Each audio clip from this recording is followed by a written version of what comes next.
Cigarette తాగితేనే తప్పనుకునే రోజులు పోయాయి. జనం యథాలాపంగా డ్రగ్స్ తీసుకునే రోజులు వచ్చేశాయి.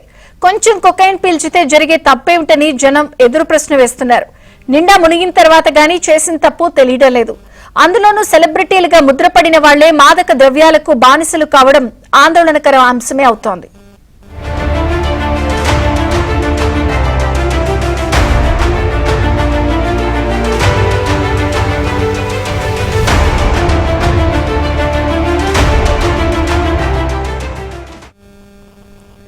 మాదక ద్రవ్యాలకు వినోద పరిశ్రమ మహామహులకు విడదీయరాని సంబంధం కనిపిస్తోంది.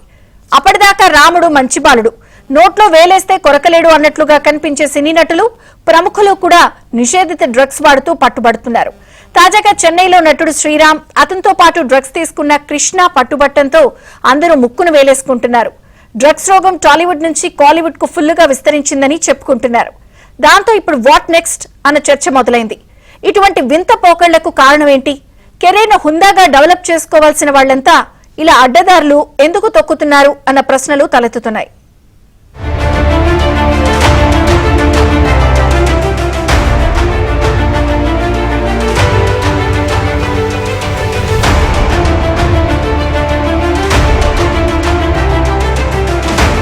సర్వం డ్రగ్స్ మయంగా తయారైంది.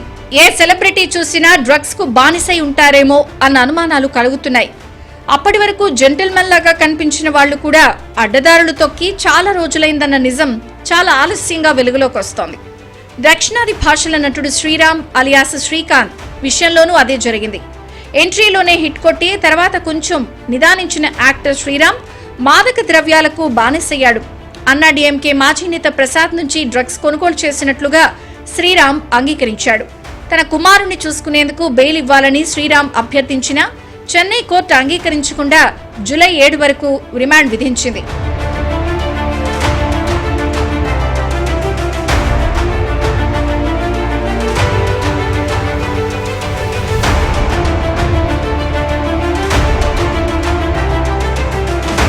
తిరుపతికి చెందిన శ్రీకాంత్ హీరో కావాలన్న ఆశతో కాలీవుడ్ కు వెళ్లి రోజా కూటాం అనే సినిమా ద్వారా అరంగేట్రం చేశాడు.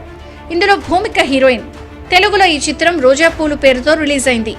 అయితే అప్పటికే తెలుగులో శ్రీకాంత్ పేరుతో పెద్ద నటుడుండడంతో తన పేరును శ్రీరామ్ గా మార్చుకున్నాడు. ఆ తర్వాత పోలీస్, ఆడవారి మాటలకు అర్థాలే వేరులే, నిప్పు, దడ, లై, స్నేహితులు, రావణాసుర, పిండం తదితర చిత్రాలతో తెలుగు వాళ్లకు సుపరిచితుడయ్యాడు. ఎంతో సౌమ్యుడిగా ఉండే శ్రీరామ్ డ్రగ్స్ కేసులో పట్టుబట్టంతో కాలీవుడ్, టాలీవుడ్ ఇండస్ట్రీలు ఉలిక్కిపడ్డాయి. అన్నా డీఎంకే మాజీ నేత ప్రసాద్ నిర్మాతగా వచ్చిన తీంగిరై సినిమాలో శ్రీరామ్ నటించారు. దానికి సంబంధించి 10 లక్షలు ఆయనకు రావాల్సిండగా డబ్బులకు బదులు డ్రగ్స్ అలవాటు చేశారు. ప్రదీప్ అనే మరో వ్యక్తికి కూడా ఇందులో సంబంధం ఉంది. శ్రీరామ్ మొత్తం 40 సార్లు డ్రగ్స్ కొనుగోలు చేసినట్లు తెలుస్తోంది. జైల్లో ఉన్న శ్రీరామ్ను విచారించగా కాలీవుడ్ కు చెందిన కృష్ణ అనే మరో వ్యక్తికి కూడా డ్రగ్స్ తో సంబంధం ఉన్నట్లు తెలిసింది.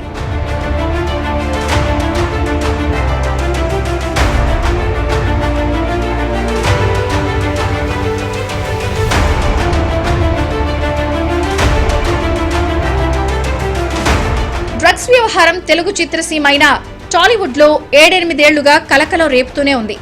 డ్రగ్స్ వ్యవహారం తొలిసారి 2017లో తెర మీదకొచ్చింది. ప్రముఖ డైరెక్టర్ పూరి జగన్నాథ్, నటి చార్మి, రకుల్ ప్రీత్ సింగ్, రాణా దగ్గుబాటి, రవితేజ సహా పలువురు ఆరోపణలు ఎదుర్కొన్నారు. తెలంగాణకు చెందిన 2-3 రాజకీయ నేతల పేర్లు కూడా వినిపించాయి. అయితే ఆ కేసు నమోదై చాలా సంవత్సరాల తర్వాత ఆరోపణలు ఎదుర్కొంటున్న సినీ యాక్టర్లను పిలిచి విచారణను మమా అనిపించారు. అప్పట్లో టీపీసీసీ అధ్యక్షుడిగా ఉన్న ప్రస్తుత సీఎం రేవంత్ రెడ్డి డ్రగ్స్ విషయంలో కేటీఆర్ పై కూడా ఆరోపణలు చేశారు. 2023లో నిర్మాత కేపీ చౌదరిని అరెస్ట్ చేయడంతో సినీ రంగంలో అలజడి మొదలైంది.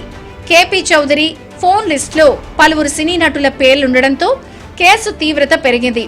ఈ డ్రగ్స్ కేసు దర్యాప్తు చేస్తున్న పోలీసులపై పలువురు అనుమానాలు వ్యక్తం చేశారు.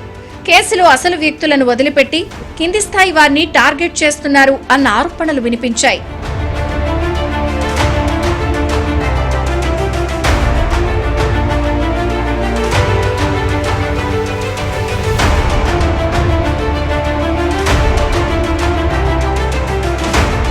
టీఎస్ నాబ్ అధికారులు గుట్టురట్టు చేసిన వెంకటరమణారెడ్డి లింకులకు సంబంధించిన కేసు హైదరాబాద్ కమిషనరేట్లోని గుడిమల్కాపూర్ ఠాణాలో రిజిస్టర్ అయింది. ఈ కేసులోనే హీరో నవదీప్ పేరు బయటపడింది. నటులు, దర్శకులు, నిర్మాతలతో పాటు మోడల్స్ సైతం ఎక్కువగా కొకైన్ను వినియోగిస్తూ ఉంటారని అధికారులు నిర్ధారించారు. డ్రగ్స్ కేసులో నటి రకుల్ ప్రీత్ సింగ్ కు ఈడీ అధికారులు నోటీసులు కూడా ఇచ్చారు. తర్వాత కొంతకాలానికి ఆమె సోదరుడు అరెస్ట్ అయ్యాడు. అటువంటి ఘటనలను మర్చిపోకముందే ఇప్పుడు తమిళ సినీ పరిశ్రమలో కూడా డ్రగ్స్ వ్యవహారం బయటపడింది. దక్షిణాది మొత్తం ఈ దురలవాటు ఉన్నట్లుగా అనుమానాలు వస్తున్నాయి.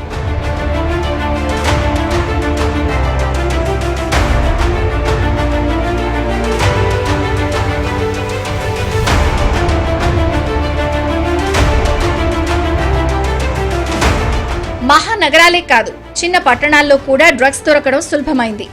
సామాజిక మాధ్యమాల ద్వారా డ్రగ్స్ ఆర్డర్ ఇవ్వడం, సరఫరా చేయడం లాంటివి జరగడంతో వాటిని సులభంగా కొనుగోలు చేస్తున్నారు.